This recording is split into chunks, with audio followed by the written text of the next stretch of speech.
guys, welcome again to yet another episode of Unlimited by Muna. Here we discuss the principles of modern business and also educate on how to start, manage and grow your business. With me today here is a young and not so young entrepreneur, somebody who started business at a very young age, and with that he's been able to grow several enterprises. His name is Mr. Peter Care.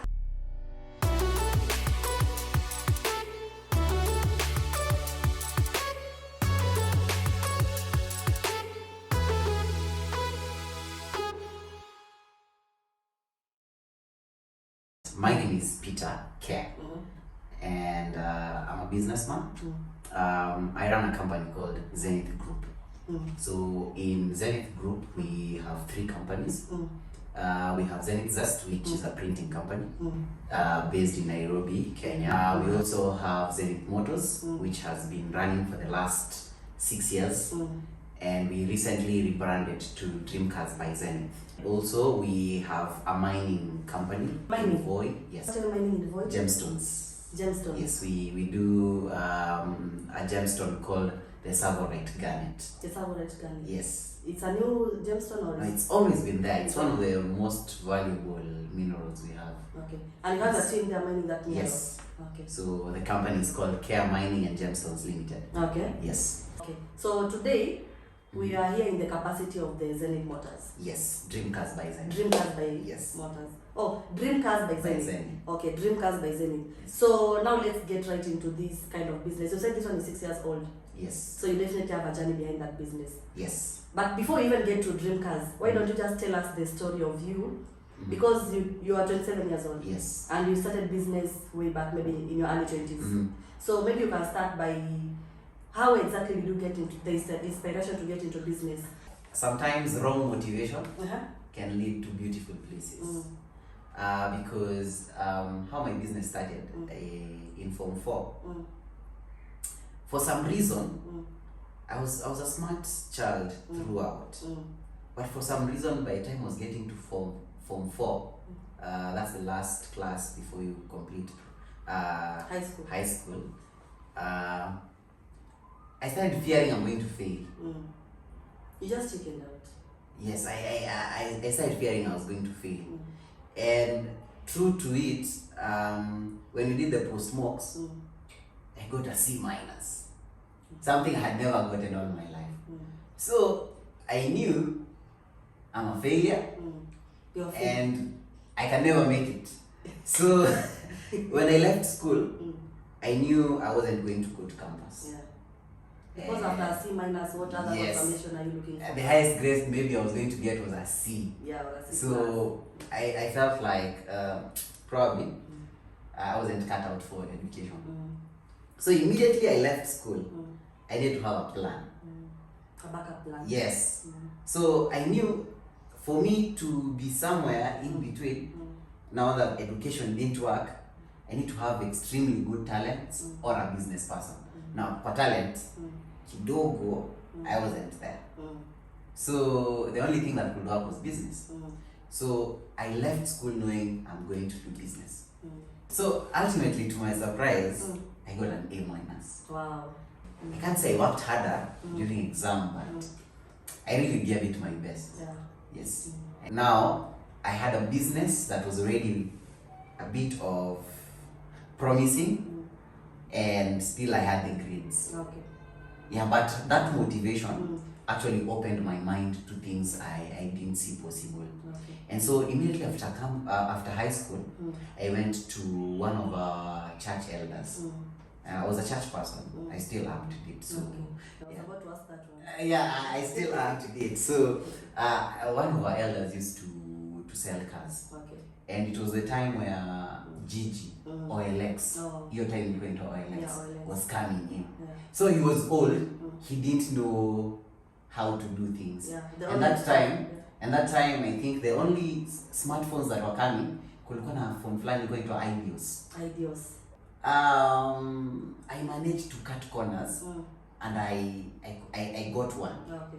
And so I will take photos of his car and post them on OLX. Yes, on his behalf. And so I'd get clients calling me, hey, I would love to see the cars. That time people really trusted online shopping. Yeah, sure. And so they would come and contact me. And I was making sales. Yeah. In a month, I'd sell like 2-3 cars. Then my elder would give me 5,000. I was like, 5,000. That was a little The whole of it, yeah. So that's how I got car interest business. into the car business. Okay. And so I'd sell his cars. He makes money, I make money, we're happy. Everybody's happy. So I got interested in cars. So now I had to know details, like the type of car, the year of manufacture, Yeah. the engine rating. Yeah. And to me that was all fascinating. Yeah. And let me digress kidogo. I come from a very humble background. My dad's dream was just to own a car. Oh, no. And so I wanted one day to be able to buy my dad a car. So that was my motivation. So I went to driving school within that period. So that because my elder was getting old, when he had cars in Mombasa, he'd send me to go and get them and bring them to him. So he'd pay me 2,000 plus my fare. Sure. And fare at that time to Mombasa was about 700. So I was like, wow, I'm making so much money. So, but then it became motivation Yeah. to do more, and that's how I started my car business. Your car business. So afterwards, I think something unfortunately happened to my elder. He was conned a lot of money, so he stopped the business. So his business just died. The business just died, but then it left me with something. So now I look for people who have cars Yeah. and help sell their cars on You know you have skills on how to sell a car. that is the thing I do easiest. Yeah. That is the thing I do easiest to date. And so that skill, now I started getting clients. Can you help me import a car? And that's how the business has come about to date. Okay. We have sold hundreds of units by now. And so nowadays I go through town, I see, ile gari liko yangu. Yeah. You saw that car. Yes, I sold that car. I'm the one who imported that. And we have in our business we normally prefer reserving number plates for our clients. Okay. So most chances when you see A a car car 006, most likely Yeah. it came from our shop. Oh. Yes. Okay, that's great. And before you are somebody who is outsourcing, maybe from people, Yes. maybe go to other people's offices, but now you have your office finally. Yes. How was that experience? The experience was, I can say, up and down. I can't say it was a nice experience, and I can't say it was a bad experience because it's what has gotten us to this point. I draw motivation from the weirdest of places. So for me, that is what has kept me going. Like for instance, I can be walking on the street, then I see maybe a toddler who doesn't have clothes. Then I tell myself, in my next import, I'll save 5,000 to just help any child who can't afford to get clothes, get something. And so I'll go work hard so that I won't give out the money that I already have. So I use that as motivation to move me forward, to actually make sure I get that.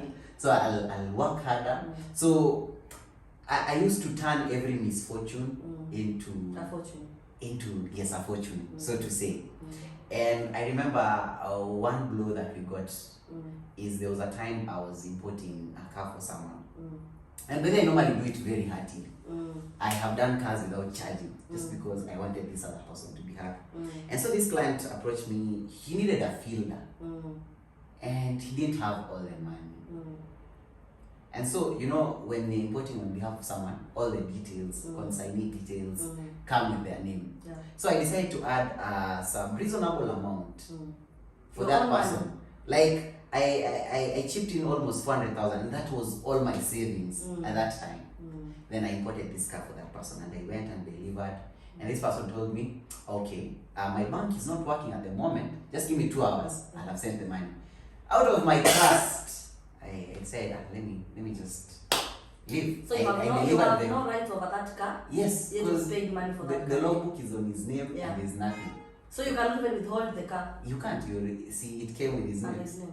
Yeah, so I gave him the car, and it was in Kisii. I delivered the car in Kisii, so I was coming back to Nairobi. 2 hours later, no money. 3 hours later, no money. And he disappeared. And of course, I used to call him. I was like, oh, something went wrong, so I don't have the money. Please give me a month. And to date, 4 years down the line, He has never paid. I've never been paid that money. Wow. So that really was a big blow to us. So we had to start building again. It was But- like just starting from scratch. Because that was all my savings. Yeah. I had denied myself so much, but then it went down the drain. Okay. But I thank God for the lessons that I learned, and they are what have kept propelling us Okay. to this time. So, Mr. Kia, you say that you import cars for people. Yes. Maybe what are some of the most weird specifications somebody has ever asked for you to import for them a vehicle? That's something I encounter frequently, especially with ladies. I especially get them in terms of color. Like recently, a lady wanted a pink denim. Then I've Yes, not a seen pink one. Mazda denim. And look all over. I have never seen one Yeah. in Kenya. Maybe Vitz. Yeah, but they're still very rare colors. They want that color. A They specific call shade. hot pink Hot pink.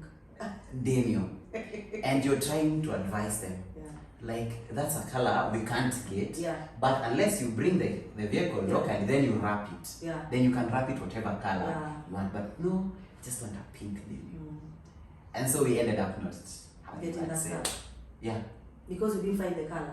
It's impossible to get Yeah. it. Yeah. And so we get that someone wants, I just want a car that is raised, but the budget is Even lower. very low. Like, can we just get something close that looks like, especially ladies, I don't know. Okay, I'm yet to understand you guys. I want a car that looks like a TX, but a smaller version of a TX. We can't get a miniature Yeah. Or TX. So those are things that, but we normally advise Okay. accordingly. So But sometimes with they love. even talk about a car that doesn't even exist. Yeah, like a small TX. So Doesn't you can't, Yeah. we really can't. Okay. Okay. So if you were to design a dream car, what is that feature that you'll make sure that you had in that dream car? Or let me rephrase this. If you were to design a dream car, what is a specific unique feature that you'll have included in that car? Okay, if I was to advise, Yeah. Car Because you makers are dream and cars by yes. Zenith. yes. Yes, and maybe when you have a dream of designing a car, you might have that dream. What is that unique feature you have included? I think for me, I'll have a combination of safety, fuel efficiency, and still comfort. And so I design a car that looks like this. I think that is what most ladies ask me.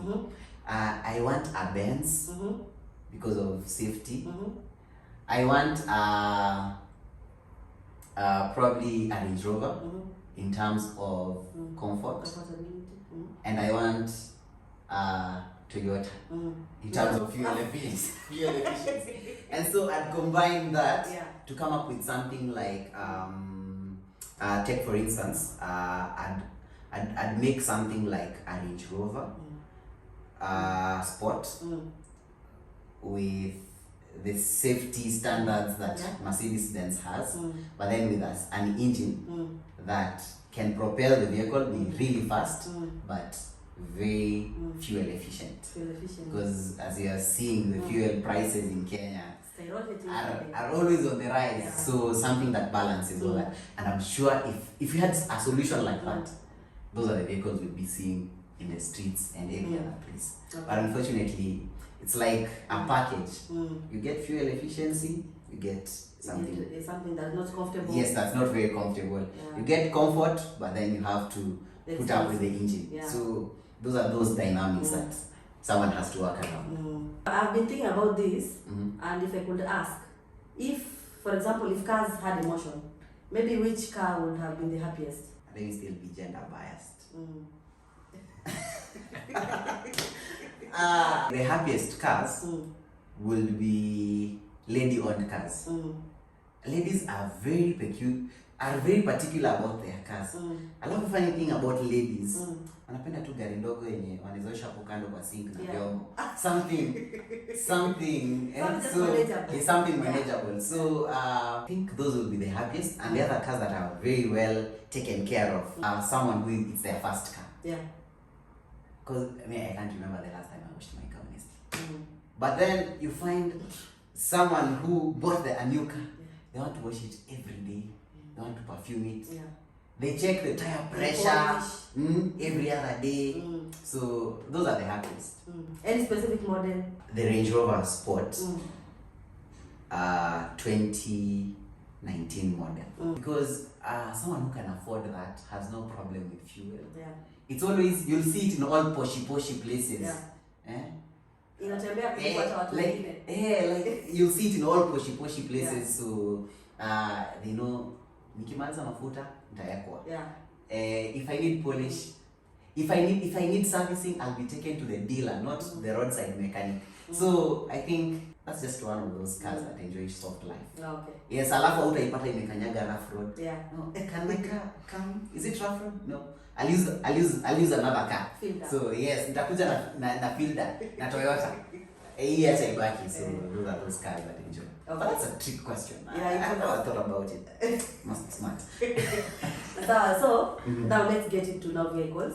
Looking at maybe somebody who is trying to venture into the same business as you are, what do you think is that area that someone should focus on so that they can differentiate themselves from any other person in the industry?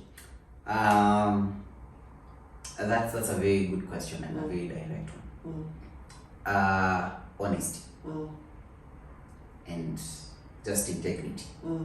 I think we lack dealers who are true and honest. Is it Is it lack or a shortage? Let me use the right term, a shortage. Shortage. Because most dealers are crooked. Yeah, and I think when it comes to something that someone is spending a lot of their money on, most of their money, it's their dream. Yes. I think you need to treat them with that dignity and the honesty they deserve. And so I remember at some point in my life I had gotten a deal to sell like 6 V8s to Sudan. So I was to import them directly to Sudan. But there was something. This person who wanted a car that had below 40,000 in terms of mileage. In terms of mileage, 40,000 kilometers. And for some reason, it's rare. We won't get that in a used car. Because it's been used abroad for like 6 years. So you really can't get that. And someone told me, that is easy. Just bring them with whatever mileage they have, then we come and change them. We come and to make it 39, 35, 25, then we reset the mileage. But then the principles in me, I honestly can't. So I lost that. And I was okay, I was at peace. May feel like my peace of mind comes before every other thing. So I was at peace. I didn't have that money anyway, and I still don't have it. I'm okay. At least you don't have blame. Yes, and I sleep freely. And I don't think in my history of dealing with cars there's any one of my clients who has ever complained. Some even deposit money. I sent you 3 million. Just find for me a car, bring it in my house. Because of that trust and that. And I feel that is the satisfaction. Because at the end of the day, I think I'm a minimalist by nature.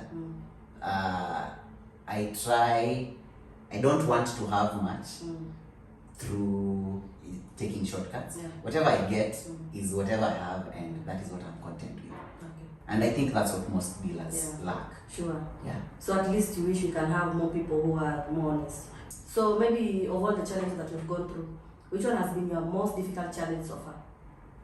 I think, I can't say the greatest challenge, but one of the biggest challenges we face is the dollar rate.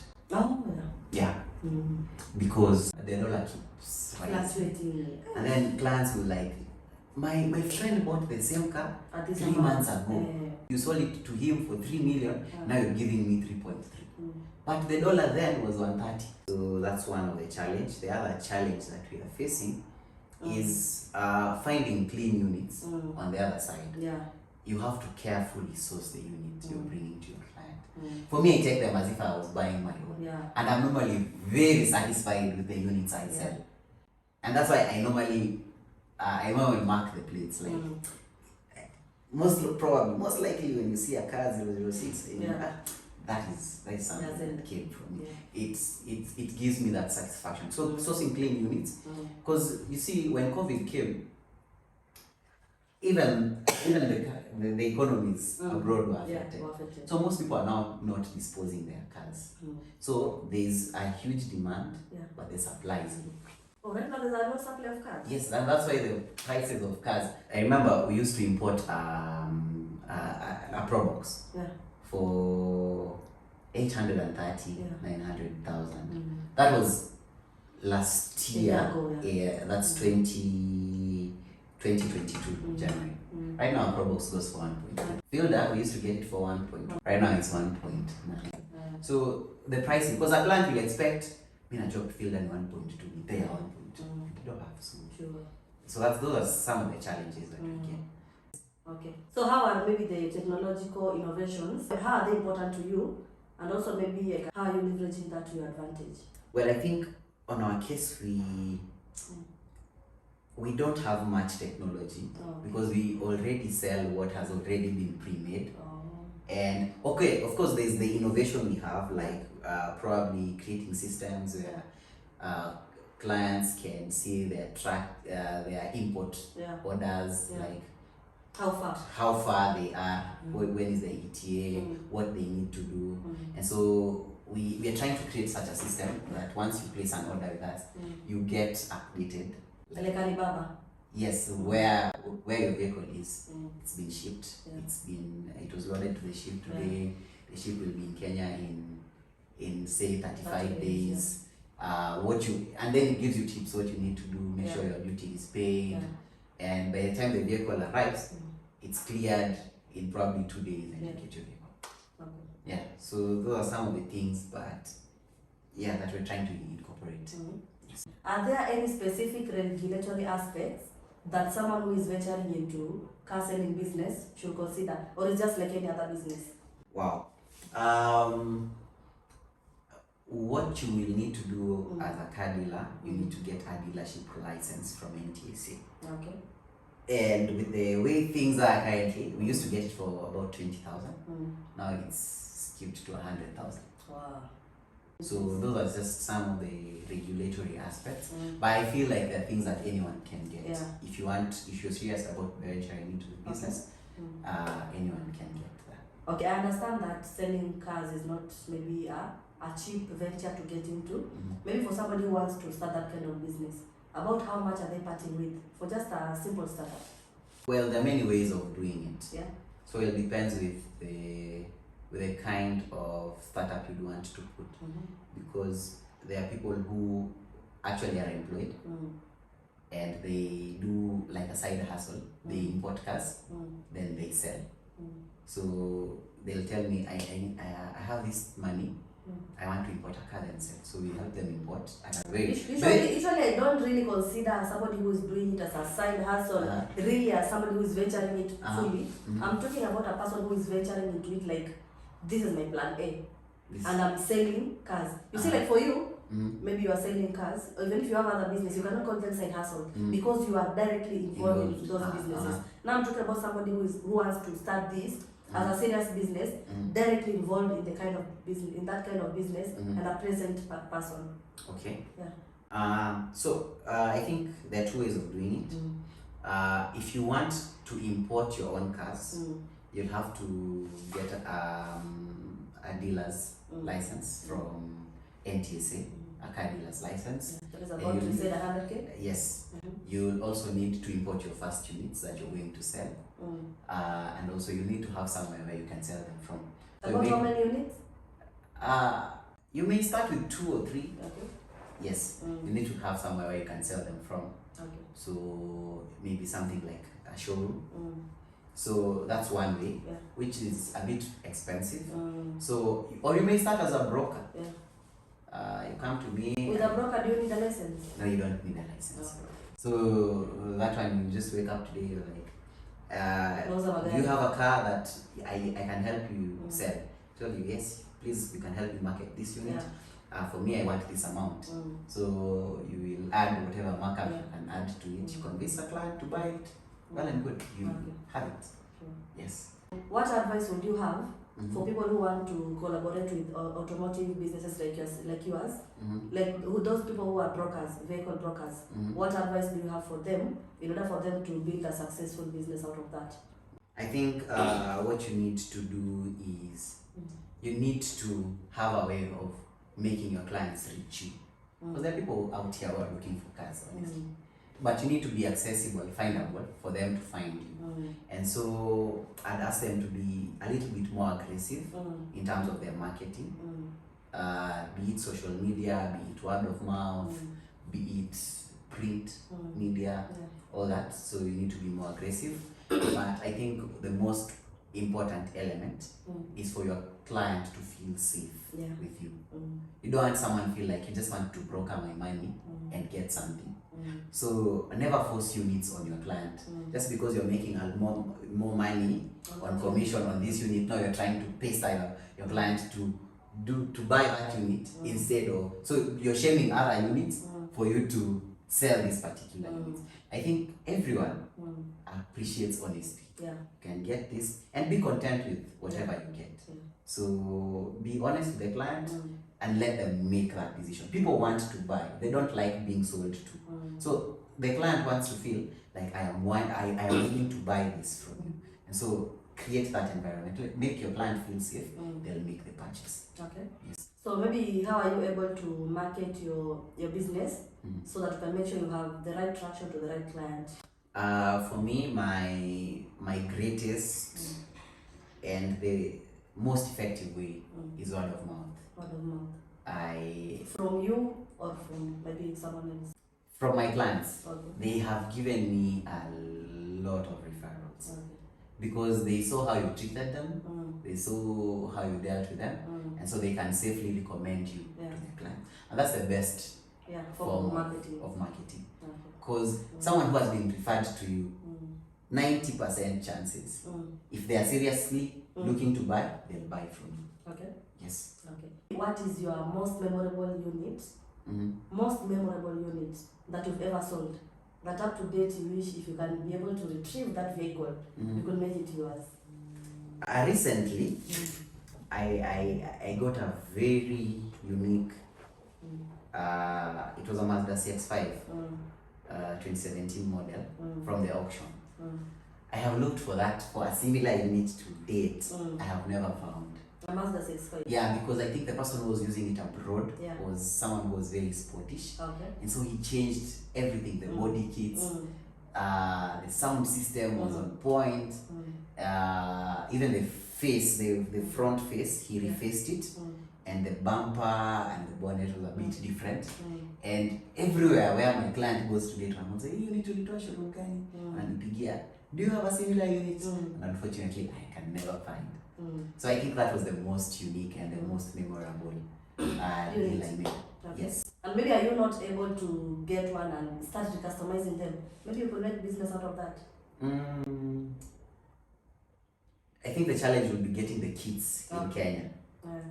Those things are super expensive. And so if I was to do it, bring them and now fit them and now try sell them, the margins would be out of the roof. So most clients won't see value in it. So in your own honest opinion, what are some of the emerging trends in the automotive sector that maybe you feel like many people are not aware about, that you will enlighten us on? I think most cars right now are coming with advanced features.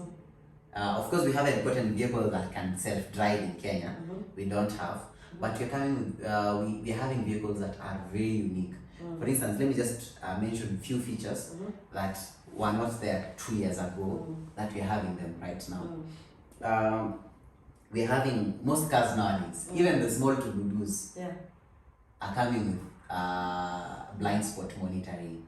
Like you'll find the side mirrors have winkers. If you're about to change lanes and there's an oncoming, there's someone coming from behind, it will actually stop. On its own, it will brake. Like for instance, in my car, in the car that I drive, Mercedes has a feature that if I'm sleepy and I am swerving, I'm changing lanes, it can actually like redirect itself and stay on lane. Mm. Or if I'm about to change lanes and there's an oncoming vehicle, the steering will automatically shift itself on the other side. Back to the lane. Yes, back to the lane.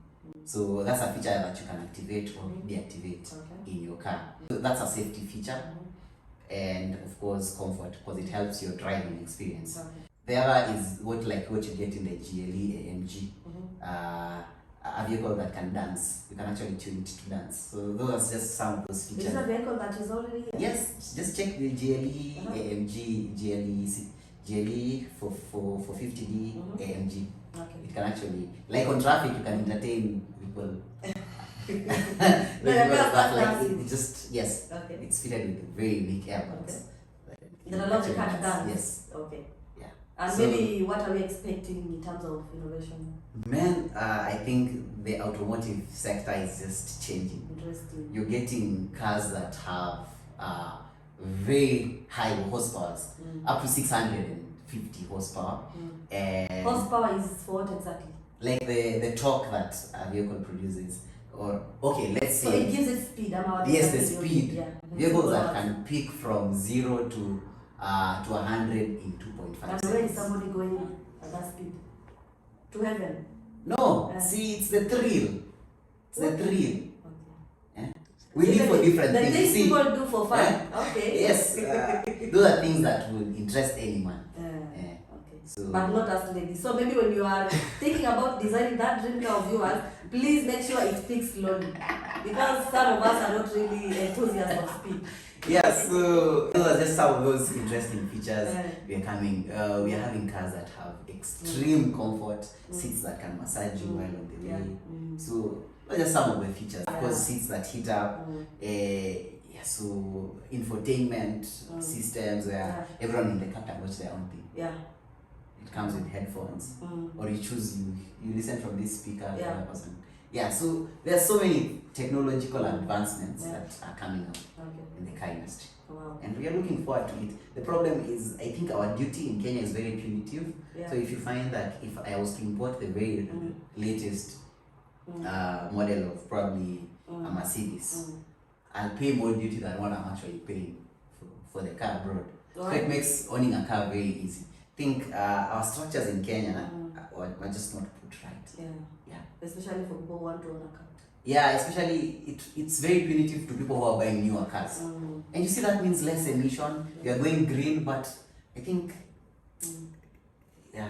because you're somebody who understands cars very well, what is that advice you could give to car owners in order to maintain their cars so that they can service them for a longer time? Let me be honest. If it was left to me, I'd ask people to buy diesel cars.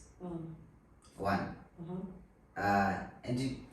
Because like diesel is slightly cheaper than petrol. So, and diesel cars most of the time, if not all the time, consume less fuel than petrol cars. Yeah, sure. And so there's a narrative, diesel cars, diesel are only good for big engines. But we have seen that right here in Kenya, where when people started importing Demio, they were having many petrol units. But right now, Demio diesel is more expensive than petrol because Kenyans have embraced buying diesel units. So for me, that's one thing I'd advocate for. You get more power, good fuel efficiency, and of course you save money. Yes. Especially on daily fueling. Yes. But then besides that, for any other car user, I think it's all about servicing on time. Just taking your car to be checked. Make sure you get genuine parts, because most people, you replace a part after 2 months, it's worn out again because you didn't get the genuine parts. So, and of course, enjoy your car. Be careful on rough roads. And plus, these are things, use them. Okay. Yes. So there's this misconception maybe I might have overheard maybe when you're talking about cars, I've had some people claim that the Mazda CX-5, especially the diesel one, usually breaks down so easily. That's why if you go on Gigi right now, actually the car that is being resold which still have a new number plate, is the Mazda CX-5. Maybe you could tell us like what could be the problem. That's a very good argument because I haven't encountered it with you only. Yeah. So Mazda CX-5, to be honest, I'll give you a very honest review on it because I think it's the units I've sold most personally. Between the diesel and the petrol, I'd still choose the diesel. Most people say the diesel units are the units that bring complications. Yeah. And true to it, because of one thing. The pressure that is produced in the engine of that Mazda CX-5 is normally very high. Okay. And so you need to use a thicker oil. Diesel is thicker. No, a thicker oil, the engine oil. Oh, engine oil. Yes. Okay. And so most people used to take, after they import the CX-5, they just take the regular diesel engine oil. Okay. But it uses a very specific. Okay. On the CX-5, you have to use 5W30, which is the most preferable. Okay. So Or people don't know that. 5W40. So most people will just put any oil. Oh, the normal oil. Yes, then it will start leaking because of the pressure. It's lighter. Oh, it's lighter. It sneaks in through the seals. So most people will get the engine knocking. Or the other thing is most CX-5s were designed for European nations. And so the junction pipe, the cooling pipe of the coolant, was made of plastic. But here in Kenya, the temperatures here are already high. Yeah. So add the already hot engine, the junction pipe of most cars used to rupture. But now that problem was corrected. Okay. But then it was common for the 2012 and the 2013 model, which was already corrected. From 2014, you don't have that problem. So most people didn't know, and that was the time, 2012 and 2013 models are what people were reporting at that time. So they really brought a lot of problems. But it was because of a lack of understanding. So the Bible says, my people perish for lack of knowledge. That is what was happening then. Okay. So you as a car dealer, is there a specific car brand or model that you're passionate about specifically? Okay. For me, I sell a lot of Mazdas because of the value. Like Resale value? no, just the value you get from buying. Okay. You, in terms of price, they are very fairly priced. Especially for the features. Very, yes, for what you get, for what you pay. I think if you are, like, take for instance, the Mazda CX-5 is what you can compare to a Harrier. Yeah. And if you buy it in Kenya, Even a Mitsubishi, what is this? Outlander. Outlander, yeah. Yes, and Nissan X-Ray, they're the same class. Yeah. But if you compare all these vehicles, there is no vehicle that gives you as much power than the Mazda. There's no vehicle that gives you as the comfort you get. You can't compare an Outlander and And even the design. with a CX-5 with the design. So Mazda is really coming up very well. Yeah. So that is those are units I have no stress saying. Like a client will see for themselves, starting from the design, the power, the fuel consumption, the color options. So all that, for me, I'm passionate about Mazda. But on these high-end vehicles, I'm passionate about Range Rovers. Because of the comfort they give you, of course they have status. So that also, we can't ignore. And of course, Benz, Mercedes-Benz. Yeah, but ranking them, Range Rover, Benz, and Mazdas. Okay. What are your final remarks for somebody who wants to start a business? You started a business maybe from when you were in your 20s, after high school, Yes. and up to date, maybe it's 7 years in the business world. What is your advice to a business person who is thinking of starting or maybe is already in business and they just need to hear something from you? What do you tell them? The rewards in business are normally not seen immediately. Yeah. And so those who are in business, I'll tell you, keep going, keep innovating, keep reading and researching on how you can be better. Invest more on yourself, see how you can be better and do better. I think one of my favorite author normally writes like, do what you know best, and when you know better, do better. Like keep going, keep keep doing what you know, Yeah. and keep adding value to yourself. Okay. And for the people who are contemplating business, find something worthwhile, something that thrills you, and do it. Start small, however small, just start. And keep innovating, keep growing. You'll get there. It's not an easy journey, but it pays off. Yeah, because when I left campus, I remember my friends were getting jobs that they were being paid. You're there struggling with your business, you probably don't even have office rent for that month. But right now, I look back and I'm like, yeah, it didn't pay then, but it's worth it now. So it's not about the money. Yeah. Even that's Money is the fulfillment. reward. Yes, and satisfaction that you get. Yeah. So do something. Do something. Just keep going. It will pay off ultimately. And if I may ask, do you feel like business is for everyone? Because you need employees. Yeah? Business can't be for everyone. Okay, I understand that part. I understand that part. We do need employees. Yes. But then, just the way they are content creators, maybe they are bankers, they are hoteliers, maybe people in different dimensions. But on your own perspective, do you feel like this business world is for everyone? I feel like the room in business is big enough. Yeah. It can accommodate all of us. Yeah, and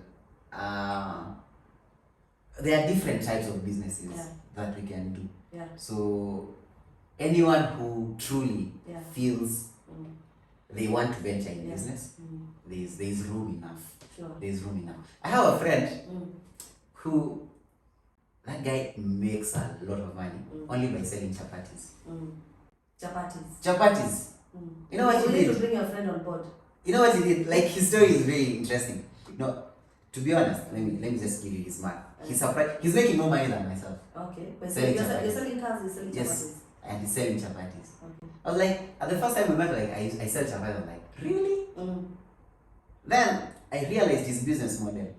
That guy is called Chapati King. You can check him online. Okay. He has close to 10 outlets of selling chapati. 10 outlets. Yes. And all these chapatis, he sells like a minimum of 200 chapatis per outlet a day. 200. Yes. A minimum. And he's charging 25 shillings per chapati. So on every day, he has to make over 2,000. He has to make over 2,000 chapatis. So he has machines. He has a factory. Oh, it's a factory. Yes. And he just distributes them to the outlets. And that is minus the people who order from him. I think the daily sales are about 300,000 only from selling chapatis. Selling chapatis. You need your friend here on board. Yeah, Because so while people are thinking that you need a lot of capital to start a business, there's somebody who is doing business from just a 220 shilling pack of flour. 220 shillings in capital. and that guy is the freest. He's always available. Like, So he has machines in each and every outlet. no, he has the factory. Oh. And now he brings them to the outlets. Okay. Every day. Every day. Freshly made. Freshly made chapatis. Quite a nice idea. And he's making money. Okay. Maybe So, now. like, there's enough room for all of us. Yeah. Just think business, Yeah. think outside the box, Yeah. the logo, and yeah, there's enough room for all of us. So maybe what are your final remarks as we finalize our interview? My principle Yeah. is, in whatever I do, I give my best. So whatever you do, wherever you are, give your best. For out of that best that you create, your everyday peace, your everyday success, whatever you desire will just come by just giving your best wherever you are. So if you're employed, give your best in that job. If you're hustling, give your best in that hustle. It pays off. Yeah. And even if it doesn't give you money, the peace of mind and satisfaction that you get, I think, is the greatest reward someone can get. Okay. So give your best, do your best, and Yeah. let's do this. Sure. Yeah. Okay, thank you so much for staying posted. You heard words from Mr. Peter Care. He's a miner. You said miner. Yes, And by the way, we are waiting for that trip down to mines. So, My team and I were going. you can't wait. It's a very interesting place. Okay. So Yes. now we'll make But hakuna sure. network, so ukuje kama Network free. kama We if have you no have problem. there's no Is network. there food? Food is there. Water? Water is there. Air? Air is there. Those are the requirements. Sawa, sawa. So he said he's a miner, he's in the automotive industry, he is a person who deals with printing. Yes. He also does printing. So it's a great story to hear that at least there are young people who at 27, I think we are free to call you a millionaire. Well, if you want. Yeah. You Yeah, have so to he's lie. a millionaire at 27. What's stopping you from being a millionaire? So thank you for staying posted. If you like this video, please like. And if you feel like Mr. Cash will take us down the mines, please leave a comment so that when he receives them, he knows that it's about time. So while you're there and you're seated, please make sure you give us a comment, give us a like, subscribe to the channel so that we can continue growing and keep bringing you more content like this one. I'm your host for today. My name is Muna. Stay blessed. Let's meet in the next.